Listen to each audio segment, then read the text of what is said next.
This business about blackouts is a very, very complex one. It cannot be an on-off switch. It cannot be simply blackout, click, we're in blackout mode because the government, I've been a public servant too long. Governments will use blackout to their benefit. Victims will use blackouts to their benefit.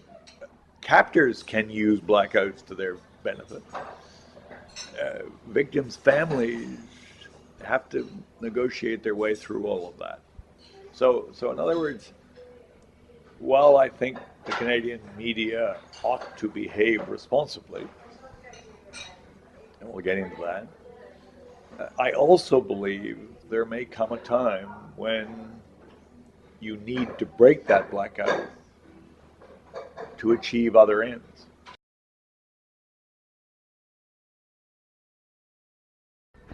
They don't seem to accept that what you say on the front page of the Globe and Mail actually gets to wacko, salafist crazies in the middle of the Sahara, and it does. Their minds were in the 7th century, but they were showing me pictures on their little Nokia cell phones of me at the UN that I'd never seen before. I mean, they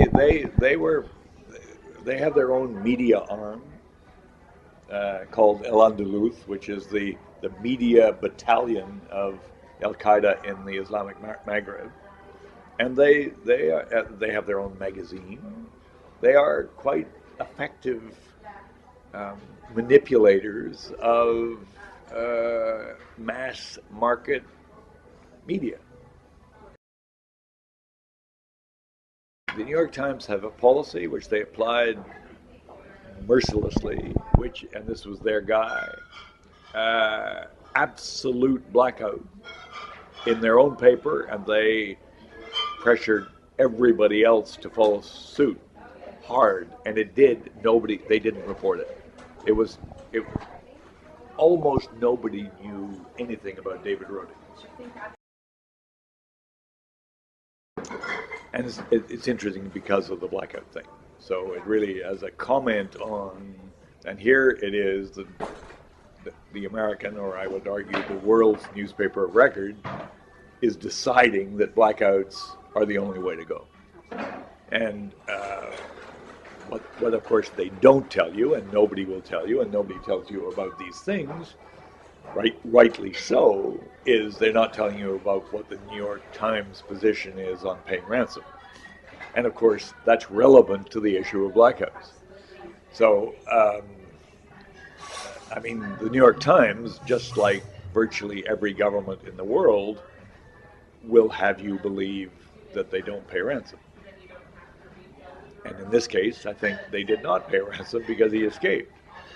But I think if you probe really carefully about whether they were prepared to pay a ransom, then you get into that gray area where nobody wants to go. And correctly, I feel the CBC behaved absolutely responsibly. And have I told you my CBC story about? Do you know who Paul Hunter is? The correspondent in Washington. He's a great pal of mine, and he is our next door neighbor in Ottawa, literally the next house. And he was sitting around our kitchen table 2.5 weeks before I was kidnapped. And we were discussing Melissa Fung's kidnapping. And Paul had come over because he knew I had this background in Ottawa. And he was saying, look, the government's really pressuring the corp to impose a blackout, and an absolute blackout.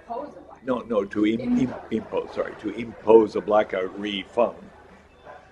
And we are tortured in the CBC about whether we should or shouldn't play. And I said, well, you bloody well should play.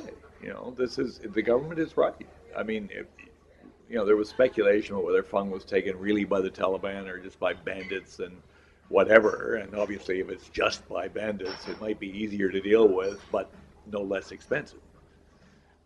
And, the most obvious thing about a blackout is it avoids just bidding up the price. And Paul then said, well, I'm glad to hear you say that, because that's certainly where I, Paul Hunter, think we should go, and I think the Corp is heading in that direction, and that's what we're going to do. And then I said, and he remembered this every one of the 130 days, I said, that's terrific, Paul, that's great. So when it's protecting the ass of one of your own, you're going to do the blackout. And what are you going to do when I get kidnapped? I said that. So then you get to the issue of what's a blackout. And blackouts come in every shade. I mean, the New York Times on Rhodey imposed a complete blackout. No news, no knowledge.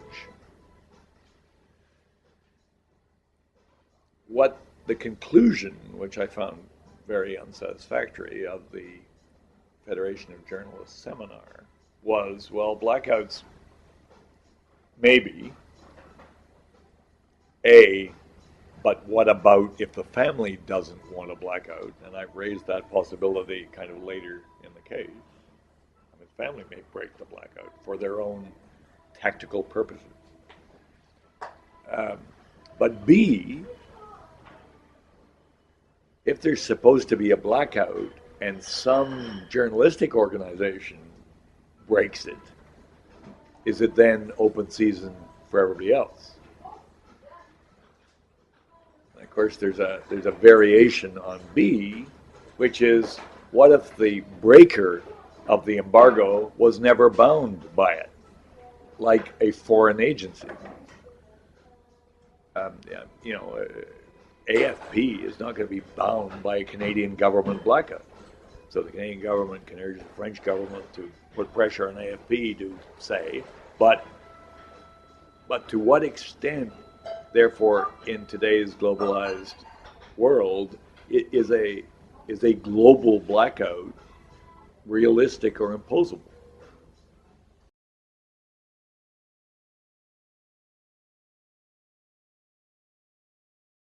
So then, can you accept a fungible blackout? And I argued to the Society of Journalists that you should.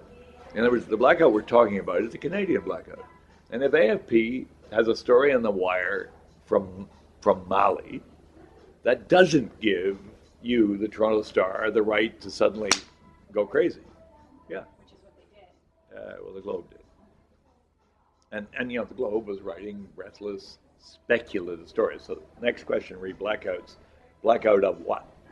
Is it blackout of all news, or is it a selective blackout which divides absolutely straight news from speculative reporting?